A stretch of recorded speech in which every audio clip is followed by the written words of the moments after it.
എല്ലാവർക്കും good morning. 10ാം ക്ലാസ്സിലെ ഫിസിക്സിൻ്റെ 4ാമത്തെ യൂണിറ്റിൻ്റെ ആദ്യത്തെ 3 പാർട്ടുകൾ ആയിട്ടുള്ള വീഡിയോ നമ്മൾ കണ്ടു കഴിഞ്ഞു.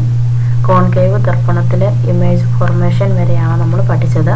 ഇനി നമുക്ക് പഠിക്കാനായിട്ടുള്ളത് മിറർ ഇക്വേഷൻ ആൻഡ് മാഗ്നിഫിക്കേഷൻ, അതായത് ദർപ്പണ സമവാക്യവും ആവർത്തനവും എന്ന പാഠഭാഗമാണ്.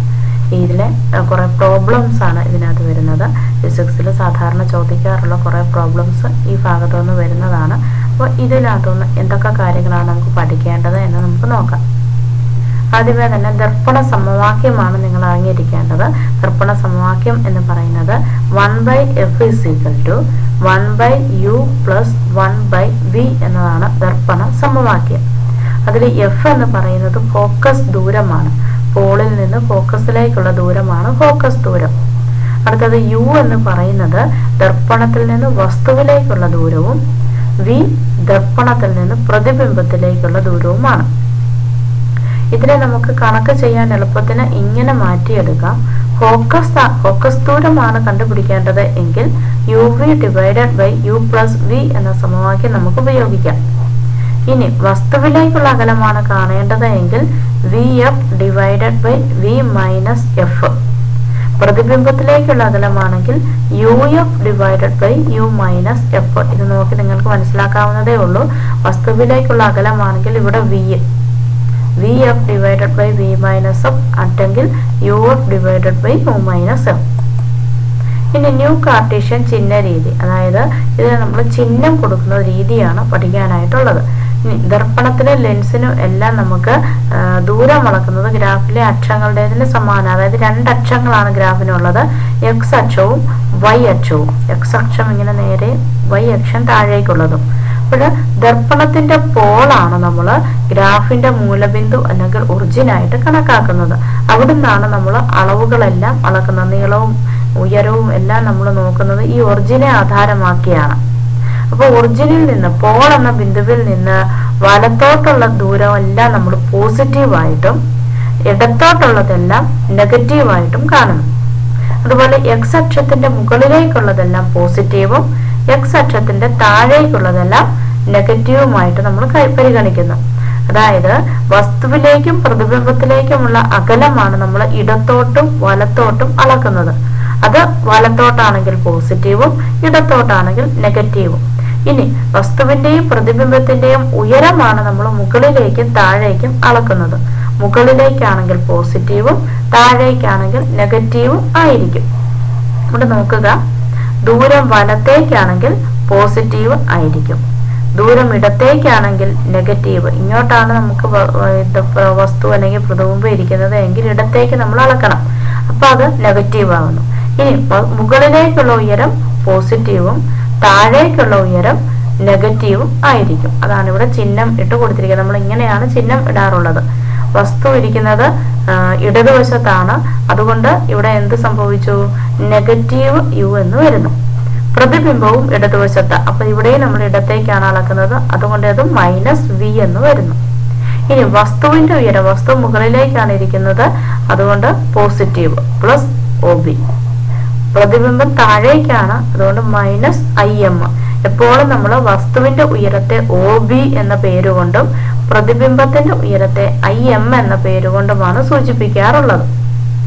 ഇനി നോക്കുക, ഇതുമായിട്ട് ബന്ധപ്പെട്ട് ഈ ചിത്രത്തിൽ നിന്ന് നമുക്ക് അളവുകൾ എടുത്തെഴുതാനായിട്ടുള്ളതാണിത്.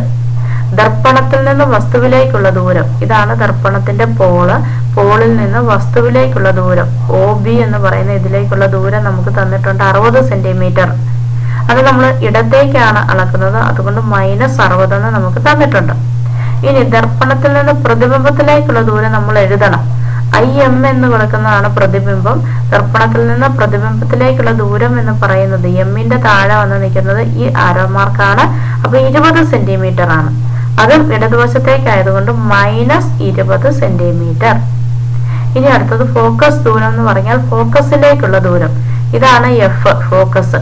ഫോക്കസിലേക്കുള്ള ദൂരം നോക്കുക, നേരെ താഴെ ഇതിലേക്കുള്ള ആരോ മാർക്ക് ഇതാണ്. അപ്പൊ 15 സെന്റിമീറ്റർ.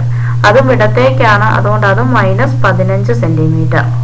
അടുത്തത് വക്രത ആരം. വക്രത ആരം എന്ന് പറഞ്ഞാൽ ഈ പോളിൽ നിന്ന് കേന്ദ്രത്തിലേക്കുള്ള ദൂരം അതിനെയാണ് നമ്മൾ വക്രത ആരം എന്നതുകൊണ്ട് ഉദ്ദേശിക്കുന്നത്.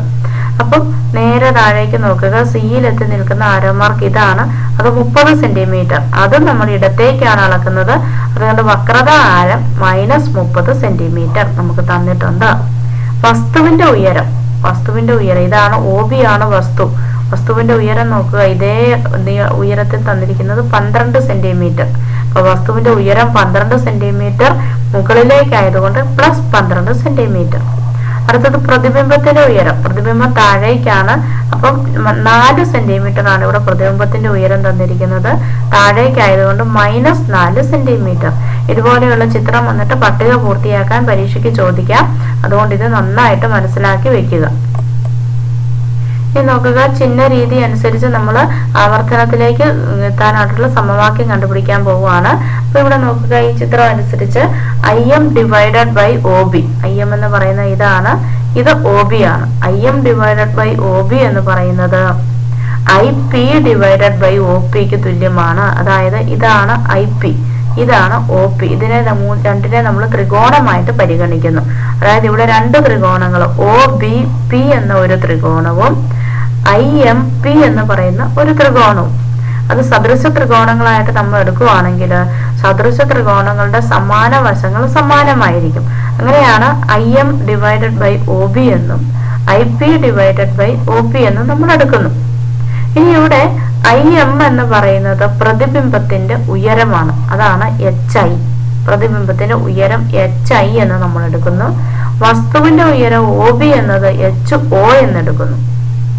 IP എന്ന് പറയുന്നത് പോളിൽ നിന്ന് പ്രതിബിംബത്തിലേക്കുള്ള അകലമാണ്. അത് നമ്മുടെ പ്രതീകാത്മകമായിട്ട് V എന്ന് സൂചിപ്പിക്കുന്നു. കണ്ടോ, V. OP എന്ന് പറയുന്നത് വസ്തുവിലേക്കുള്ള ദൂരമാണ്. അതിനെ നമ്മൾ U എന്നെടുക്കുന്നു. അപ്പൊ ന്യൂ കാർട്ടീഷ്യൻ ചിഹ്ന രീതി അനുസരിച്ച് ചിഹ്നം നമ്മൾ കൊടുക്കുകയാണെങ്കിൽ വസ്തുവിന്റെ ഉയരം പോസിറ്റീവ് മുകളിലേക്കായതുകൊണ്ട്, പ്രതിബിംബത്തിന്റെ ഉയരം നെഗറ്റീവ്, HI നെഗറ്റീവ്. ഇനി വസ്തുവിലേക്കുള്ള ദൂരം നെഗറ്റീവ്, അതുപോലെ പ്രതിബിംബത്തിലേക്കുള്ള ദൂരവും നെഗറ്റീവ്.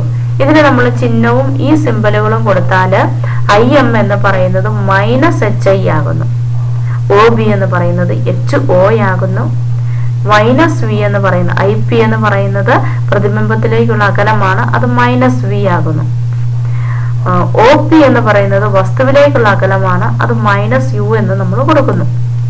അതായത് -HI/HO സമം -V/U.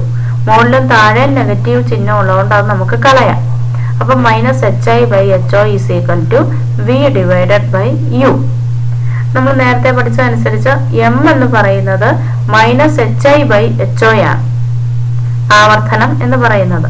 അപ്പൊ M = -HI divided by HO സമം -V/U. അപ്പം ആവർത്തനം M = HI/HO സമം -V/U. അതായത് ഈ നെഗറ്റീവ് സൈൻ ഇപ്പുറത്തേക്ക് കൊടുത്തു. ഇവിടെ മൈനസ് കൊടുക്കുമ്പോൾ ഇവിടെ പ്ലസ് വന്നാൽ മതി. ഈ ചിഹ്നം തെറ്റാണ് കേട്ടോ, ഇവിടെ മൈനസ് ഇല്ല. അപ്പൊ HI/HO സമം -V/U ആയിരിക്കും. ഇതാണ് ആവർത്തനം കാണാനുള്ള സമവാക്യം. മാഗ്നിഫിക്കേഷൻ അല്ലെങ്കിൽ ആവർത്തനം കാണാൻ ഒന്നുകിൽ പ്രതിബിംബത്തിന്റെ ഉയരത്തെ വസ്തുവിന്റെ ഉയരം കൊണ്ട് ഹരിക്കുക, അല്ലെങ്കിൽ പ്രതിബിംബത്തിലേക്കുള്ള അകലവും വസ്തുവിലേക്കുള്ള അകലവും തമ്മിൽ ഹരിക്കുക, നെഗറ്റീവ് ചിഹ്നം കൊടുക്കുക.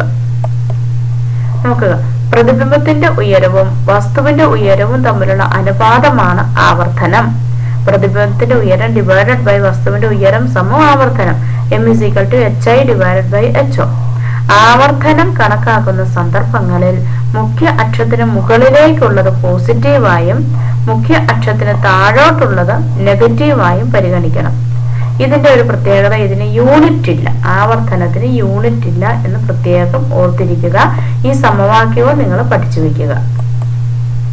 ഇനി ആവർത്തനം ഒന്നാണെങ്കിൽ ഓരോ സന്ദർഭത്തിലും നമുക്ക് വസ്തുവിന്റെയും പ്രതിബിംബത്തിന്റെയും സവിശേഷതകൾ കണ്ടെത്തി എഴുതേണ്ടതുണ്ട്.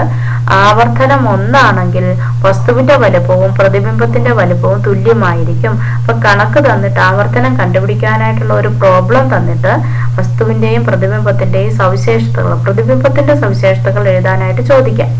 അപ്പൊ ആവർത്തനം ഒന്നാണെങ്കിൽ വസ്തുവിനും പ്രതിബിംബത്തിനും ഒരേ വലിപ്പമായിരിക്കും. ഒന്നിനേക്കാൾ കൂടുതലാണെങ്കിൽ പ്രതിബിംബം വസ്തുവിനേക്കാൾ വലുതായിരിക്കും. ഒന്നിനേക്കാൾ കുറവാണെങ്കിൽ പ്രതിബിംബം വസ്തുവിനേക്കാൾ ചെറുതായിരിക്കും. ആവർത്തനം പോസിറ്റീവ് ആണെങ്കിൽ പ്രതിബിംബം നിവർന്നതും മിഥ്യയുമായിരിക്കും. ആവർത്തനം നെഗറ്റീവ് ആണെങ്കിൽ പ്രതിബിംബം തലകീഴായതും യഥാർത്ഥവുമായിരിക്കും. വളരെ പ്രധാനപ്പെട്ടതാണ് കേട്ടോ. ആവർത്തനം ഒന്നാണെങ്കിൽ ഒരേ വലിപ്പം, ഒന്നിൽ കൂടുതലാണെങ്കിൽ പ്രതിബിംബം വലുത്, ഒന്നിൽ കുറവാണെങ്കിൽ പ്രതിബിംബം ചെറുത്. ആവർത്തനം പോസിറ്റീവ് ആണെങ്കിൽ പ്രതിബിംബം നിവർന്നതും മിഥ്യയുമായിരിക്കും. ആവർത്തനം നെഗറ്റീവ് ആണെങ്കിൽ പ്രതിബിംബം യഥാർത്ഥവും തലകീഴായതും ആയിരിക്കും. നോക്കുക, ഇവിടെ ഒരു 5 ചിത്രങ്ങൾ തന്നിട്ടുണ്ട്. ഈ 5 ചിത്രങ്ങൾ തന്നിട്ട് ദർപ്പണം ഏതൊക്കെയാണെന്ന് തിരിച്ചറിയണം. 1, 2, 3 ഇത് 3 കോൺകേവ് ദർപ്പണങ്ങളും 4ഉം 5ഉം കോൺവെക്സ് ദർപ്പണങ്ങളുമാണ്. അപ്പൊ ഇതുമായിട്ട് ബന്ധപ്പെട്ട് ഈ പട്ടിക നമുക്ക് പൂർത്തീകരിക്കാനായിട്ടുണ്ട്. അപ്പൊ നോക്കുക, ആദ്യമേ നമുക്ക് ചിഹ്നം എഴുതണം. ചിഹ്നം എഴുതിയതിന് ശേഷം അതുമായിട്ട് ബന്ധപ്പെട്ടാണ് ഈ അവസാനത്തെ 2 പട്ടികകൾ 4, 5 നമ്മൾ എഴുതേണ്ടത്. ആ ചിഹ്നം ബേസ് ചെയ്താണ് എഴുതേണ്ടത്. അപ്പൊ നോക്കുക, ആദ്യത്തെ ചിത്രത്തിന്റെ നമുക്ക് തന്നിട്ടുണ്ട്. ആദ്യത്തെ ചിത്രം, ഒന്നാമത്തെ ചിത്രത്തില് ഇടത്തേക്കാണ് HI, അതായത് വസ്തുവിന്റെ ഉയരം എന്ന് പറയുന്നത് മുകളിലേക്കാണ്. അപ്പൊ അത് പോസിറ്റീവ്. പ്രതിബിംബം താഴേക്കാണ്, അത് നെഗറ്റീവ്. നോക്കുക, HI എന്ന് പറയുന്ന പ്രതിബിംബത്തിന്റെ ഉയരമാണ്, അത് നെഗറ്റീവ്. HO വസ്തുവിന്റെ ഉയരമാണ്, അത് പോസിറ്റീവ്. അപ്പൊ ഏതെങ്കിലും ഒരെണ്ണം നെഗറ്റീവ് ആയാൽ ആവർത്തനവും നെഗറ്റീവ് ആകും. അങ്ങനെയാണ് ഇവിടെ ആവർത്തനം നെഗറ്റീവ് ആയത്. ആവർത്തനം നെഗറ്റീവ് ആയപ്പോൾ നമുക്ക് ആ ചിത്രത്തിൽ നിന്ന് മനസ്സിലാകും പ്രതിബിംബത്തിന് വലിപ്പം കുറവാണ്. അപ്പൊ പ്രതിബിംബം വസ്തുവിനേക്കാൾ ചെറുതാണ്, തലകീഴായതാണ്, യഥാർത്ഥമാണ്. ഇനി അടുത്ത രണ്ടാമത്തെ ചിത്രം നോക്കുക. വസ്തുവിനും പ്രതിബിംബത്തിനും ഒരേ വലിപ്പമാണ്. കണ്ടോ, ഒരേ വലിപ്പമാണ്. അതുപോലെ തന്നെ വസ്തുവിന്റെ ഉയരം പോസിറ്റീവും പ്രതിബിംബത്തിന്റെ ഉയരം നെഗറ്റീവുമാണ്. അതുകൊണ്ട് ആവർത്തനം നെഗറ്റീവാണ്. വസ്തുവിന്റെ ഉയരം പോസിറ്റീവ്, പ്രതിബിംബത്തിന്റെ ഉയരം നെഗറ്റീവ്. അതുകൊണ്ട് ആവർത്തനം നെഗറ്റീവാണ്. ഇതിന് ഒരേ വലിപ്പമാണ്, തലകീഴായതാണ്, യഥാർത്ഥമാണ്. മൂന്നാമത്തെ ചിത്രം നോക്കുക. ഇവിടെ വസ്തുവിലേക്കുള്ള അകലം എന്ന് വസ്തുവിന്റെ ഉയരം എന്ന് പറയുന്നത് പോസിറ്റീവാണ്. അതുപോലെ തന്നെ പ്രതിബിംബത്തിന്റെ ഉയരവും പോസിറ്റീവാണ്. കാരണം മുകളിലേക്കാണ് ഇത് നിൽക്കുന്നത്. അപ്പൊ ഇത് രണ്ടും പോസിറ്റീവ് ആയതുകൊണ്ട് ആവർത്തനവും പോസിറ്റീവ് ആയിരിക്കും. ഇതിന്റെ പ്രത്യേകത നോക്കുക, പ്രതിബിംബം മുകളിലേക്കാണ് ഇരിക്കുന്നത്. അപ്പൊ ഇത് മിഥ്യാ പ്രതിബിംബമാണ്. അതുപോലെ തന്നെ നിവർന്നതാണ്. മിഥ്യാ പ്രതിബിംബമാണ്, നിവർന്നതാണ്. പ്രതിബിംബത്തിന്റെ വലിപ്പം നോക്കുക, വസ്തുവിനേക്കാൾ വലുതാണ് പ്രതിബിംബം. മൂന്നാമത്തെ ചിത്രത്തിന്റെ നോക്കുക, വസ്തുവിന്റെ ഉയരം പോസിറ്റീവ്, പ്രതിബിംബത്തിന്റെ ഉയരവും പോസിറ്റീവ്. അതുകൊണ്ട് ആവർത്തനം പോസിറ്റീവ് ആയിരിക്കും. പ്രത്യേകതകൾ നോക്കുക, വസ്തുവിനേക്കാൾ വലുതാണ്, നിവർന്നതാണ്, മിഥ്യയാണ്. ഇനി നാലാമത്തെ ചിത്രം നോക്കുക, അത് കോൺവെക്സ് ദർപ്പണമാണ്. ഇവിടെ വസ്തുവിന്റെ ഉയരം പോസിറ്റീവ്, പ്രതിബിംബത്തിന്റെ ഉയരവും പോസിറ്റീവ്, രണ്ടും മുകളിലേക്കാണ്. ഇനി ഇവിടെ അതുകൊണ്ട് ആവർത്തനം പോസിറ്റീവ് ആയിരിക്കും. വസ്തു പ്രതിബിംബത്തെക്കാൾ ചെറുതാണ്. പ്രതിബിംബം വസ്തുവിനേക്കാൾ ചെറുതാണ്. വസ്തു ഇതാണ്, പ്രതിബിംബം നോക്കുക വളരെ ചെറുതാണ്, അത് മിഥ്യയാണ്, നിവർന്നതാണ്. നാലാമത്തെ ചിത്രത്തിന്റെ വസ്തുവിന്റെ ഉയരവും പ്രതിബിംബത്തിന്റെ ഉയരവും പോസിറ്റീവാണ്. അതുകൊണ്ട് ആവർത്തനം പോസിറ്റീവാണ്. പ്രത്യേകത നോക്കുക, വസ്തുവിനേക്കാൾ ചെറിയ പ്രതിബിംബമാണ്, നിവർന്നതാണ്, മിഥ്യയാണ്. അഞ്ചാമത്തെ ചിത്രവും ഇതുപോലെ തന്നെ വരുന്നു.